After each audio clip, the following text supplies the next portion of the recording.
वो जो घुसपैठिए जो जा रहे हैं वो क्या बोल रहे हैं ये भी सुन लीजिए। कितने आराम से वो बंगाल में रह रहे थे, सरकारी योजनाओं का सारा लाभ उठा रहे थे। ये लक्ष्मी भंडार योजना उनको भी मिल रही थी, केवल बंगाल की महिलाओं को नहीं मिल रही थी। सारे सरकारी डॉक्यूमेंट उनके पास थे। और ये घुसपैठिए जाते जाते बता रहे हैं कि ममता सरकार में उन्हें कभी कोई तकलीफ नहीं हुई। अब सरकार जब बदली है तो तकलीफ हो रही है, तो वापस जाना पड़ रहा है। कब आए थे आप? मैं आया जब भी मेरा 10 साल का। 10 साल। कौन लेके आया था? उम्र था बाबा माँ। आपका पिता माता लेके आया। तो यहाँ पर आपके सभी डॉक्यूमेंट है? क्या क्या डॉक्यूमेंट है? Aadhaar card, I card, ration card, वैसे की बोले वोटर कार्ड, सब कुछ है। फिर अभी जो ये सरकारी योजना मिलता था, लक्ष्मी भंडार, ये सब मिलता था? हाँ मिलता है। अच्छा, तो क्या बताना चाहेंगे? तब वापस क्यों जाना चाहते हो? अभी नतून सरकार आया, वो नहीं रखेगी। SIR में नाम है ना, नाम कट गया? रहने नहीं दे रहा है, हम लोग को काम दाम नहीं मिल रहा है, हम लोग चल जा रहे हैं। नहीं, बांग्लादेश से आए थे। कब आए थे? हो गया 2-3 साल हो गया। हम लोग को दूसरा आदमी लेके आया था। हम 10 आदमी थे। अभी 10 जा रहे हो कि कोई? नहीं यार, कोई नहीं है, हम अकेला। क्या नाम है तुम्हारा? नॉयन। नयन, पूरा नाम? नॉयन शेख। अभी ये हम लोग बात कर रहे थे, जब ये बयान चल रहे थे कि भाई ये कोई क्रिमिनल नहीं है, ये सारे लोग जो हैं किसी खराब नियत से यहाँ आए हो, ऐसा भी नहीं है। गरीबी है, वहाँ बहुत गरीबी है जहाँ से आए हैं। यहाँ बेहतर जिंदगी दिखती थी, यहाँ आ गए, लेकिन हम अफोर्ड नहीं कर सकते। अभी कल परसों एक प्रोग्राम में वो अश्विनी उपाध्याय आए थे, वो उनकी बहुत सारी PIL इसको लेकर सुप्रीम कोर्ट में चलती हैं, तो उन्होंने कहा कि मैंने सुप्रीम कोर्ट को बताया है कि 5 करोड़ बांग्लादेशी रहते हैं भारत में। अब कितना सही है दावा छोड़ दीजिए। उनका वो भी कहते हैं, मैं कोई एक्यूरेट डेटा है मैं ये क्लेम नहीं करता, लेकिन मेरे जितने सोर्सेज से असेस करके बता पाया, मैंने सुप्रीम कोर्ट में कहा 5 करोड़ लोग रह रहे हैं बाहर के। क्या अफोर्ड कर सकता है भारत के 5 करोड़ लोग रहे? हम उनको पालें, उनको रोजगार दें, उनको खाना दें। दूसरी बात कि क्या ये 5 करोड़ अपने आप चले जाएंगे? बंगाल में तो सरकार बदली है, ये तो पूरे देश में है। गृहमंत्री जो उम्मीद कर रहे हैं कि हम जब तक कार्रवाई शुरू करें पहचान की, तब तक अधिकांश लोग चले जाएं, क्या ये पॉसिबल है त्रिपाठी जी?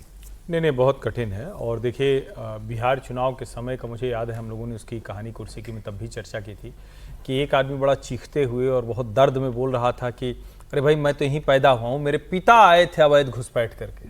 बताइए, मतलब वो एक्सेप्ट कर रहा था। उसने कहा हम और हमारे भाई बहन तो यहाँ भारत में पैदा हुए, तो हम तो भारत के नागरिक हो गए।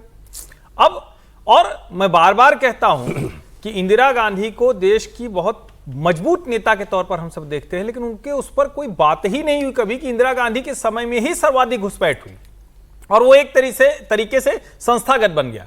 अब अमित शाह ये कर रहे हैं, ये भी काम ठीक है कि अगर लोग भाग जाएं, डर जाएं, तो भले वो रिकॉर्ड में दर्ज ना हो, लेकिन ये लाइन अच्छी लग रही है, मतलब भागते हुए। और ये भी सच है जो आपने कहा कि हम लोग हर किसी को नहीं कह रहे हैं कि वो अपराधी है या नेशनल थ्रेट है, लेकिन नेशनल थ्रेट होने में कितने सेकंड लगेगा?